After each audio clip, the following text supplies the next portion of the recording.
নির্বাচন নিয়ে এই বলে ডিসেম্বর, এই বলে জুন, এত বেশি লাগার কথা না। আপনি যদি মানে ভালো কিছু করতে চান, আপনি 2-3 মাসে তো করা সম্ভব। আপনার সদিচ্ছা যদি থাকে। আপনার দিল্লির সুলতান শেরশাহ 3.5 বছর রাজত্ব করেছেন। এর মধ্যে গ্র্যান্ড ট্রায়াঙ্গেল রোড করেছেন, এর মধ্যে তিনি ওই রোডের পাশে সরাইখানা করেছেন, এবং একবারই সেই কি বলে যে যশোর থেকে পেশোয়ার পর্যন্ত রাস্তার ধারে বিশাল বিশাল গাছ লাগিয়েছিলেন, যেটা পরবর্তী পর্যায়ে বিশাল বিশাল মহিমে পরিণত হয়েছে। তারপরে ডাক ব্যবস্থা, এই যে আমরা চিঠি দিই, সেই সারা মানে উপমহাদেশে ডাক ব্যবস্থা চালু করেছিলেন শেরশাহ। অল্প 3.5 বছর, আজ পর্যন্ত 50 বছর রাজত্ব, কিন্তু 3.5 বছর উনি করেছেন। জিয়াউর রহমান 3.5 বছর যা করেছেন, আপনার কৃষি উন্নয়নের ক্ষেত্রে, শিল্পের ক্ষেত্রে, শিক্ষার ক্ষেত্রে, পররাষ্ট্র নীতির ক্ষেত্রে, খাল কাটা, খাদ্য উৎপাদন, নারীর আর্থিক উন্নয়ন, কোন দিকে যাব, প্রত্যেকটি জায়গায় তার অসাধারণ, তার যে ছোঁয়া, তার যে কৃতিত্ব, সেটি বললাম। আমি ওটাই বলছি যে এতদিন লাগার কথা নয় তো, আপনি সংস্কার করবেন। জনগণের যে নাগরিক স্বাধীনতা এবং সম্মিলিত ইচ্ছার প্রকাশ, সেটি হলো গণতন্ত্র। এই গণতন্ত্রকে মজবুত ভিত্তির উপর আমাদের প্রতিষ্ঠিত করতে হলে যে কাজগুলো করা দরকার, সেই কাজগুলো তো বেশি সময় লাগার কথা না।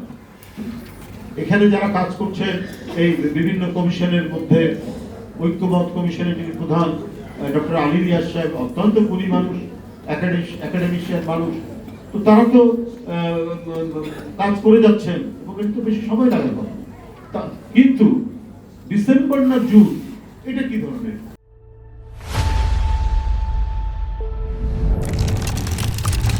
বিএনপি সুস্পষ্টভাবে বলেছে, এবং এই ডিসেম্বরের কথাটা কিন্তু তাদের দিক থেকে এসে প্রথমে তত্ত্বাবধায়ক সরকারের যে বিভিন্ন যারা কর্মকর্তারা আছেন, তারা কিন্তু বলেছেন, আমাকেও বলেছেন ব্যক্তিগত, যে জুন মাসের মধ্যে নির্বাচন, আবার বলছেন যে ডিসেম্বরের মধ্যে নির্বাচন।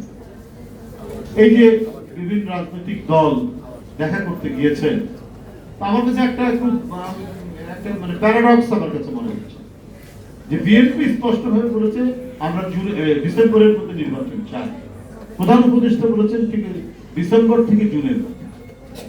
সেখানে আরো 2টি রাজনৈতিক দল বলেছেন, জামাত ইসলাম এবং এনসিপি, তারা বলেছে এটার মধ্যে। তো এই প্যারাডক্সটা, যে হিয়ালিটা, এটা কেন ডিসেম্বর থেকে জুনের মধ্যে?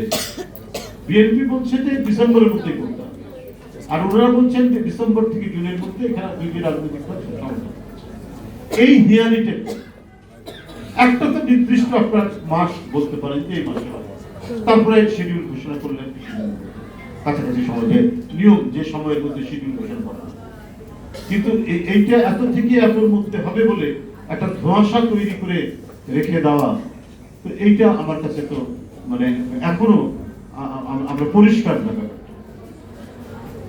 এখানে এর অর্থটা কি? এখানে একটা আন্দোলন হয়েছে, অসংখ্য শিশু, কিশোর, তরুণ, রিক্সাওয়ালা, শ্রমিক মারা গেছে। এদের মানে সম্মিলিত আত্মদানের মধ্যে দিয়ে শেখ হাসিনার পতন হয়েছে, পালিয়ে গেছে। আমরা মূলত হচ্ছে গণতন্ত্রের স্কুলে।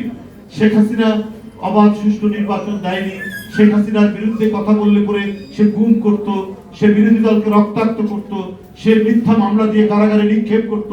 এত অবিচার, এত অন্যায় আপনারা আদালত ভেঙে দিয়েছে, ধ্বংস করেছে, নির্বাচন কমিশন ধ্বংস করেছে, নির্বাচন ধ্বংস করেছে, ভোটারদেরকে ভোট কেন্দ্রে যেতে দেয়নি, ভোট কেন্দ্রে কোনো ভোটারদেরকে দেখা যেত না, চতুষ্পদ প্রাণী ছাড়া। এই যে অনাচারগুলো, এই অনাচার থেকে তো মানুষ মুক্তি পেতে চাইছে।